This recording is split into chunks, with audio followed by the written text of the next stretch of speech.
नमस्कार। प्रत्येक प्राणी का दूध उसके बच्चे के लिए उपयोगी होता है।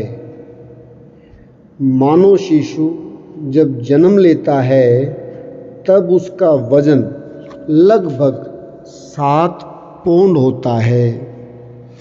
10 महीने का हो जाने पर वह इसका तिगुना अर्थात 21 पौंड हो जाता है।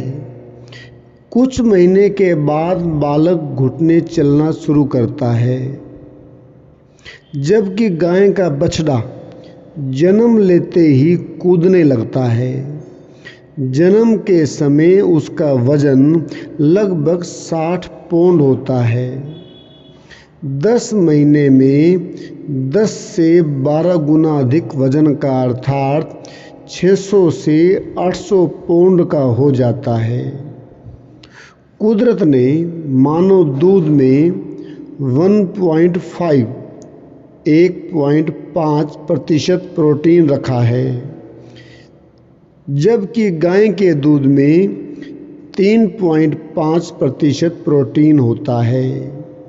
प्रकृति संभवतः ये चाहती है कि मानव शिशु अधिक समय के लिए स्वयं के माता पिता के अधीन रहे, ताकि वह अच्छे संस्कार प्राप्त कर सके। मनुष्य का मस्तिष्क बछड़ों और अन्य प्राणियों के मस्तिष्क से अधिक विकसित होता है। मस्तिष्क के योग्य विकास हेतु चर्बी का लेसिथिन नामक तत्व बहुत जरूरी है। गाय के दूध की तुलना में वह मानव दूध में 3 गुना अधिक होता है। डॉक्टर टोबे लिखते हैं, बालक को यदि बछड़े जैसा बनाना हो तो उसे गाय का दूध दो, परंतु यदि मनुष्य बनाना है तो उसे उसकी माता का दूध दो। आजकल दूध की मलाई निकालकर आइसक्रीम बनाई जाती है। शिक्षित और सामान्य वर्ग के लोग भी उसके स्वाद के वशीभूत होकर हृदय रोग को निमंत्रित करते हैं। दूध तो अनिवार्य है। दूध के बिना जीवित नहीं रहा जा सकता, ऐसी मान्यता एक विचित्र भ्रांति ही है। जरा विचार कीजिए कि दूध में ऐसा कौन सा पदार्थ है जो हमें दूसरे खाद्य पदार्थों में नहीं मिल सकता।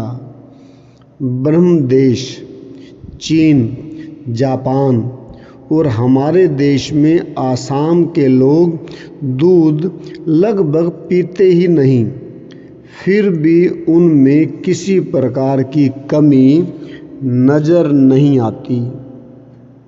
दक्षिण भारत और पहाड़ी प्रदेशों में दूध का उत्पादन और उपयोग बहुत कम होता है, फिर भी वहाँ के लोगों के शरीर में कोई कमी नहीं दिखाई देती।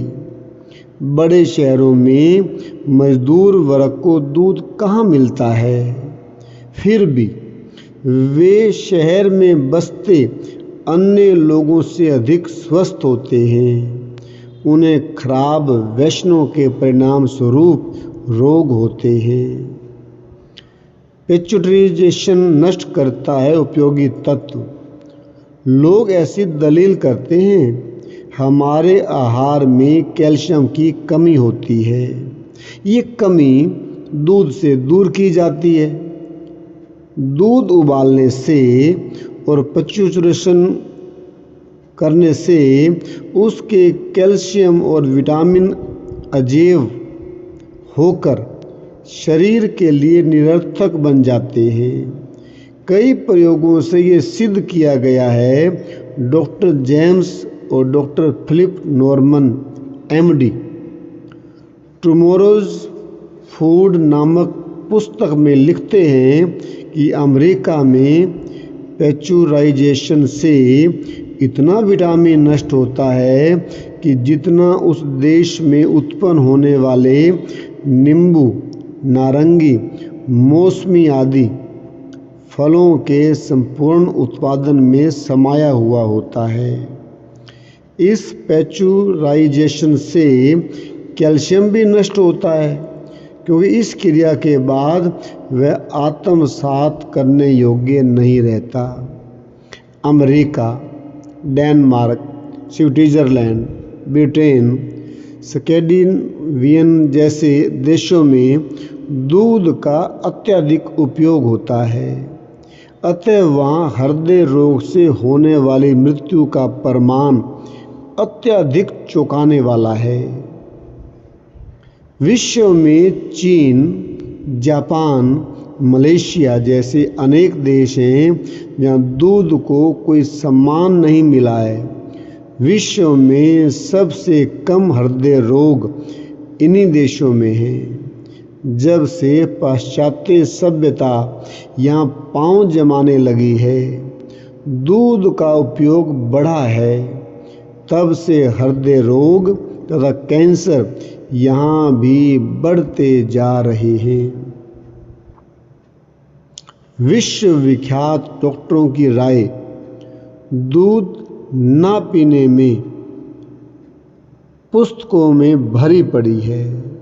मैं पहले भी बता चुका हूँ। दूध पियो, परंतु घर में बादाम का दूध बनाकर पियो, कच्चे नारियल का दूध पियो, मूंगफली का दूध पियो, सोयाबीन का पियो। अगर चाहो तो गेहूं का भी दूध बनाया जा सकता है, पर सच यह हमें तो पशुओं से निकलने वाला दूध ही दूध लगता है। जिस दिन आप नारियल का दूध पी लेंगे, बादाम का दूध पी लेंगे, मगज का दूध पी लेंगे, चाह करके भी उस दूध को पी नहीं पाएंगे। ये दूध पौष्टिकता से भरपूर, पचने में कम समय, कोलेस्ट्रॉल रहित होता है। धन्यवाद। दूध पियो, किसका पियो? पशु का नहीं। अपने घर, अपनी आँखों के सामने ताज़ा बढ़िया नट्स भिगो के रखो, उनका अति स्वादिष्ट दूध बनाओ। नमस्कार।